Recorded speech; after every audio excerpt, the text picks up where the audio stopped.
I'll call this meeting of the Finance and Labor Relations Subcommittee to order. Item 2, disclosure of pecuniary interest and the general nature thereof. Seeing none. Item 3, delegations, none scheduled. Item 4, report of the manager of financial services. 4.1, Q1 operating budget variance report as met March 31st, 2021. Does Spencer have a report? Through the chair, good afternoon, councillors. So the report you have in front of you, staff have analyzed Q1 financial information, and they've provided the corresponding explanations related to the variances as noted in the provided attachment. Currently, there is a forecasted minor variance to budget deficit of $36,000. But please note this information is based on information known at this time of writing the report, and therefore it is subject to change when more information becomes available. So some notable variances I would like to highlight for you include the parking revenues, which are currently forecasted to be about $1 million under budget. Similar to last year, COVID-19 related provincial lockdowns have significantly reduced the city's ability to generate parking revenue thus far. These lockdowns have also impacted our community service division, specifically recreation facility rentals, recreation programs, and user fee revenue in parks. There's combined forecasted loss in revenue of approximately $700,000 for these services. However, to help offset some of these losses, the city has received some provincial funding that was not originally budgeted for in 2021.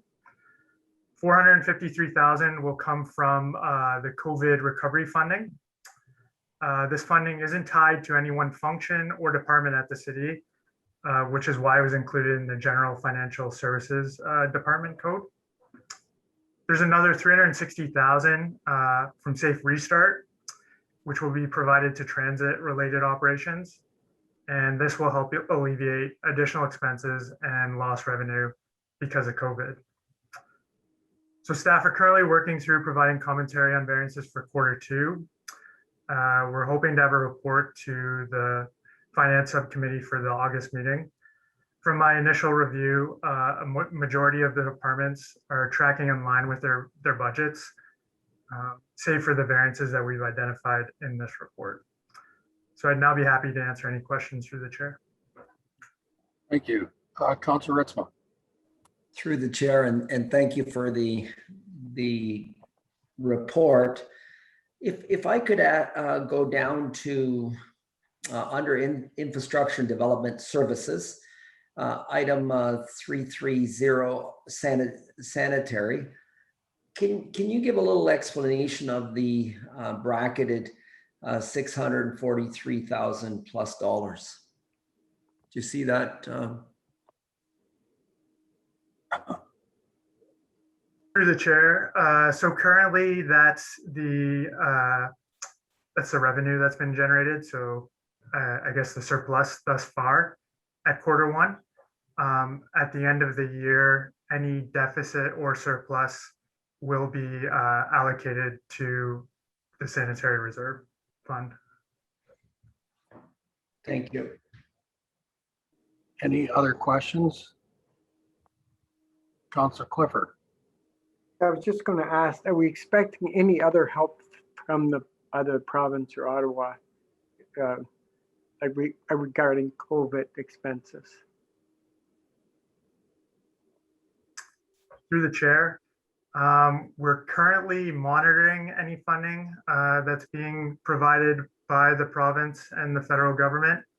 At this point, I don't believe so.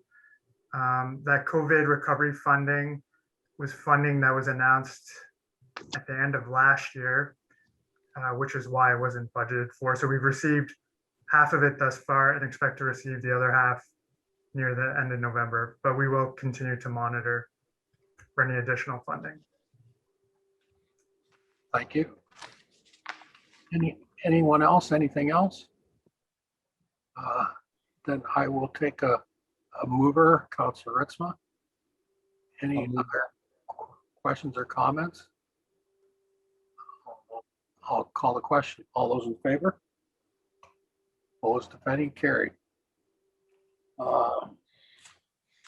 Item 5, advisory committees, outside boards. There's no minutes. Next subcommittee meeting will be August 17th at 3:30. Item 7, a motion to adjourn. Councilor Bunting, all those in favor? Carried.